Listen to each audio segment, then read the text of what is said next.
नाहीये अशी अत्यंत अवघड परिस्थिती निर्माण झालेली आहे। एलव्हीएस मार्ग हा मुंबईतला अतिशय महत्त्वाचा गजबजलेला दोन्ही बाजूला प्रचंड वस्ती असलेला असा मार्ग आहे आणि या ठिकाणी अनेक गाड्या सुद्धा अडकल्या आहेत।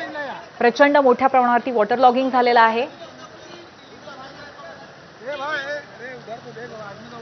आपले प्रतिनिधी आपल्या सोबत आहेत, आपण त्यांच्याकडून अपडेट जाणून घेऊया। सचिन, काय परिस्थिती आहे सध्या तिथे? नक्कीच मोठी चिंताजनक इथली परिस्थिती म्हणावी लागेल। कमरेपर्यंत पाणी गेलेलं आहे आणि नागरिकांना स्थानिकांना रस्ता क्रॉस करायला आपण बघतोय की मोठी अडचण इथे येते। अक्षरशः दोरखंड इथे स्थानिकांनी टाकलेला आहे। दोरखंड एका बॅरिकेडला बांधण्यात आलेला आहे आणि त्याच्या मदतीने आपण बघतोय की मुंबईकर खरखऱ्या संपूर्ण रस्त्यावरून प्रवास करतायत। रस्त्याच्या दोन्ही बाजूला जी फुटपाथ आहे त्याच्या लगत असलेले जे मॅनहोल आहेत ते खरतर उघडण्यात आलेले आहेत पाण्याचा निचरा होण्यासाठी, म्हणून जे स्थानिक आहेत ते कडेने प्रवास करू शकत नाहीत आणि म्हणून आपण बघतोय की सगळे आपला जीव वाचवत दोरखंड इकडे बांधण्यात आलेला आहे आणि त्या दोरखंडाला पकडून आपण बघतोय की मुंबईकर प्रवास करताना आपल्याला दिसून येतात। हा रस्ता आहे जे जंक्शन आहे ते कुर्ला आणि बीकेसीला जोडतं, अतिशय महत्त्वाचं आहे जंक्शन आणि असं असतं तर इकडे दरवर्षी पाणी जमतं। हे वर्ष देखील त्याला अपवाद नाहीये। मोठा पाऊस इथे होतोय, मात्र आपण बघतोय की प्रशासनाच्या वतीने कोणी तिकडे सध्या उपस्थित नाहीये। जे कोणी इथे बॅरिकेडिंग आहे, दोरखंड जे बांधलेले आहेत ते देखील स्थानिकांनी इथे बांधून पकडून ठेवलेले आहे। लोकांना जशी मदत होईल तशी मदत करण्याचा प्रयत्न केला होता। आपण तर बघितलं तर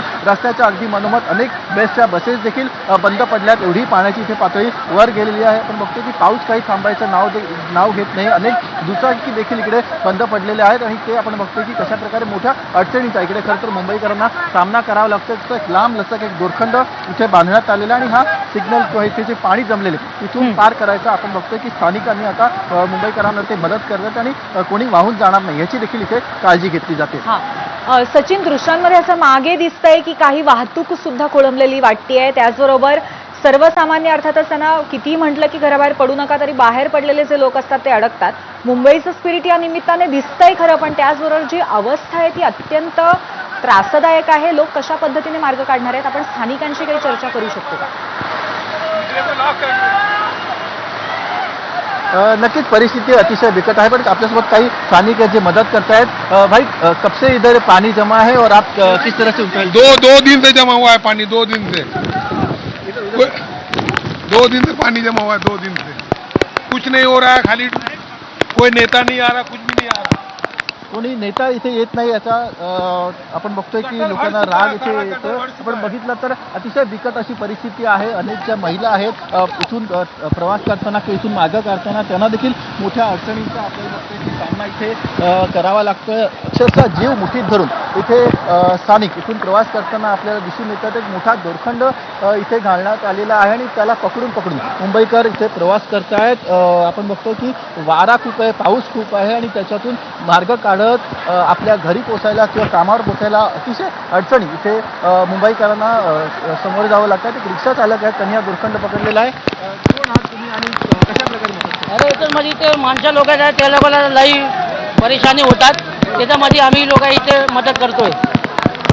स्थानिकांनी आता पुढाकार घेतलेला आहे। एका बॅरिकेडिंगला त्यांनी अतिशय मोठा असा दोरखंड बांधलेला आहे आणि त्या दोरखंडाच्या मदतीने जे कोणी अडकलेले नागरिक आहेत त्यांना हळूहळू आपण बाहेर काढताना दिसून येतोय। हा रस्ता कुर्ल्याला जोडतो, कुर्ला रेल्वे स्थानकाला आणि वांद्रा कुर्ला कॉम्प्लेक्सचा रस्ता जोडतो। अनेक लोक जी होती ती खरतर सकाळी त्यांच्या कामानिमित्त बाहेर आलेली, अनेकांच्या सुट्ट्या अतिशय शेवटच्या क्षणी जाहीर करण्यात आल्या, त्यामुळे काही लोक अडकलेली होती। आता त्यांची ऑफिसे जशी जशी सुट्ट्या आहेत तसे एक मुंबईकर आपण बघतोय की घरी चाललेले आहेत, मात्र घरी जाताना त्यांना मोठ्या अडचणीचा सामना करावा लागतोय। मोठी ठिकठिकाणी वाहतूक कोंडी झालेली आहे, ठिकठिकाणी पाणी भरलेलं आहे आणि अशा सखल भागातून प्रवास करताना आपण बघतोय की मुंबईकरांच्या चांगल्याच अडचणी होताना आपल्याला दिसून येतात। सचिन, आणखी 2 गोष्टी आहेत। तिकडे एक बेस्ट बस सुद्धा बंद पडलेली दिसते, डबल डेकर बस आहे, कदाचित ती सुद्धा वाट नाही काढू शकत आणि त्याचबरोबर आता इथे कुठल्याच पातळीवरती प्रशासनाची काही नजर असलेली दिसत नाहीये।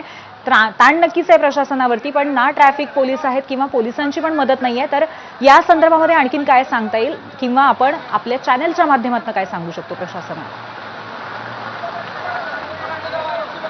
आपण जर बघितलं तर जी कोणी मदत इकडे सध्या करतोय ते स्थानिकच करतात आणि त्यांनी देखील पालिका प्रशासनाप्रती आपला रोष आहे तो व्यक्त केलेला आहे. आपण जर रस्त्याच्या मधोमध बघितलं तर रस्ता अगदी बस देखील बंद पडलेल्या अवस्थेत आहेत. आपण बघतोय की अनेकांची वाहनं इथे बंद पडलेली आहेत. अक्षरशः धक्का मारत त्यांना यावं लागतंय. कहाँ से आए और कब से? चेंबूर से सर हूँ और काफी टाइम से जोमेटो ऑर्डर गिरा रहा है, ऐसे जगह पे गिरा रहा है जहाँ पानी भरा हुआ है. वाहनं दुचाकी इकडे अडकलेली आपल्याला दिसून येतात. त्या संपूर्ण रस्त्यावर आपण बघितलं तर अनेक उघड्या केबल देखील आहेत. त्यामुळे एक इलेक्ट्रिकचा शॉक लागण्याची देखील भीती इकडे नागरिकांकडून व्यक्त करण्यात आली. आपण बघतोय की मोठी गर्दी इथे तर झालेली आहे. अतिशय पाणी इथे गुडघाभर पाणी झालेलं आहे. तिथून मार्ग काढताना लोकांना खूप अडचणीचा सामना करावा. पण काहीशी बोलायचा प्रयत्न करूया. काय सांगाल, अतिशय बिकट परिस्थिती? एकदम खूपच बिकट परिस्थिती आहे. गव्हर्नमेंट पण काय करत नाही याच्यासाठी. पाणी जाणारे काय गव्हर्नमेंट काय करत नाही.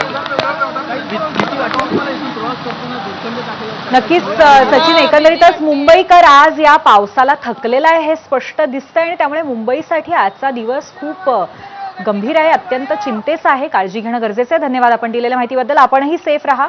धन्यवाद.